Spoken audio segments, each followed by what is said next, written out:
In the previous lesson, we considered how attackers conduct reconnaissance and build convincing pretext to make their social engineering attempts believable. In this lesson, we're focusing on phone-based attacks. Phone calls create unique advantages for attackers, enabling real-time interaction and immediate responses. They convey tone, emotion, and urgency through voice. They don't leave the same written evidence trail as emails, and they create social pressure that's difficult to resist in the moment. In this lesson, we'll review phone-based social engineering, including vishing, voice phishing, tech support scams, and impersonation attacks that exploit the unique characteristics of voice communication. Because phone calls do create psychological conditions that favor attackers over defenders. There's the immediate response aspect. You can take time in an email to consider your reply, but phone calls create pressure to respond in real time. They don't give you the time to pause, research, consult with colleagues, or carefully evaluate the request. Authority and legitimacy can also be communicated through voice. A confident, professional-sounding voice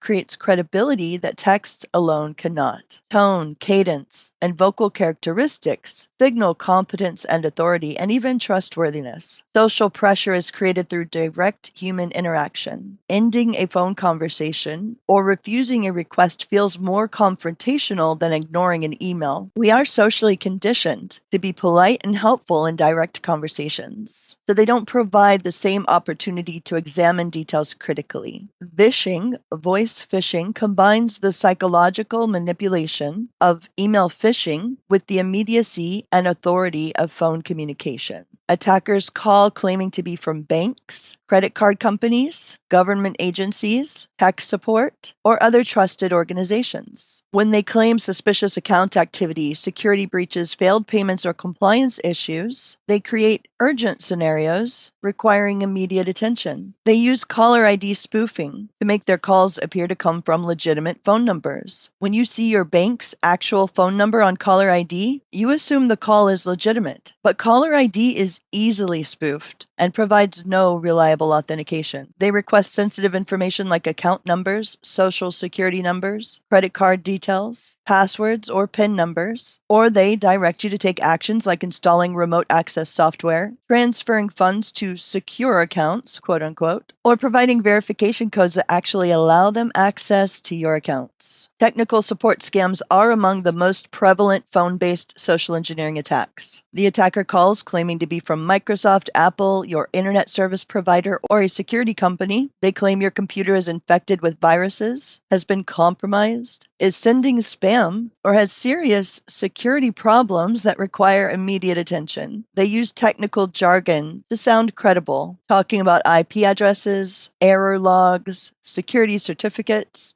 and system vulnerabilities. They might have you open Event Viewer or other built-in Windows tools that always show warnings and errors, then claim these normal logs indicate serious problems. They request permission to remotely access your computer to fix the problems. Once they have remote access, they install actual malware, steal data, lock you out of your own computer, or demonstrate fake scanning software showing fictitious infections. They might demand payment for their services. It could be hundreds of dollars charged to credit cards or paid through wire transfers, gift cards, or cryptocurrency that cannot be reversed. Phone-based impersonation attacks leverage organizational hierarchies or authority structures. Attackers will call employees claiming to be any number of authoritative figures using names and details gathered during reconnaissance to establish credibility. And they'll request information that would normally be protected, framing these requests as urgent business needs. The combination of apparent authority, urgency, and organizational context makes employees comply without proper verification. Phone attackers need to establish credibility within the first few seconds of the call. They'll use professional greetings and clear identification, reference specific details signaling insider knowledge, and demonstrating confidence through tone and pacing. They might mention having just spoken with a colleague or reference a previous communication. They'll use official sounding language, ticket numbers, case numbers, reference codes, all of these making their contact seem part of established processes. Phone conversations create natural opportunities to apply pressure that would seem heavy-handed in written communications. Time pressure is explicit,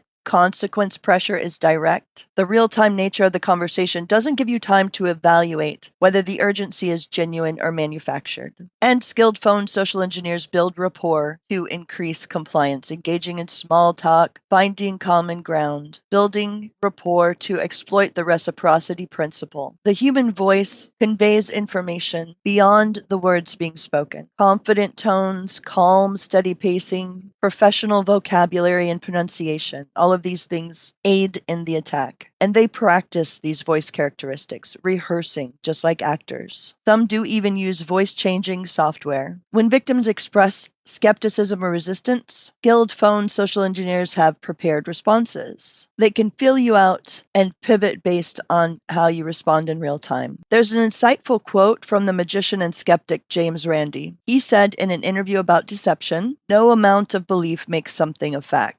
People are easily fooled because they want to believe, and a good performer gives them reasons to believe." Randi spent his career exposing frauds and explaining how deception works. His observation applies perfectly to phone-based social engineering. Victims are not stupid. They're being given reasons to believe a compelling performance. Recognizing that skilled attackers are performing, not just lying, but actively constructing a convincing reality, helps you maintain skepticism, even when everything feels legitimate. And caller ID spoofing is particularly powerful. Most people don't realize how easy it is to spoof the caller ID. It's very trivial. Services exist that allow anyone to display any phone number they want when calling. And a lot of these services are free. When you see a trusted number on caller ID, you naturally assume the call is legitimate. And that false confidence makes you much less skeptical of the caller's claims and requests. The defense is simple but counterintuitive. Caller ID proves nothing. If someone calls claiming to be from your bank, don't trust the caller ID. Hang up and call the bank back using a number you look up independently, separate from any email you receive, separate from anything they tell you. They might tell you, "Oh, but you can't reach me that way if you call through the normal method," then that's just too bad. Sophisticated phone social engineering often involves multiple calls building toward the ultimate goal. The first call might be reconnaissance, asking simple questions, and verifying data. Subsequent calls build on information from the first call and establish patterns. The final calls make actual malicious requests. That's supported by the relationship that has been built at this point. There's also background noise, an environment that's used. Attackers will manipulate environmental audio to reinforce their pretext. Tech support scammers will play call center background noise, typing noises, indistinct conversation, phone rings, and so on. Others ensure complete silence to sound professional and official. Some attackers use call transfers to create elaborate authenticity, transferring you between different departments or specialists. In reality, all the departments are accomplices working together. And many phone social engineering attacks target employees in customer-facing roles who are trained to be helpful. Receptionists, help desk staff, customer service representatives,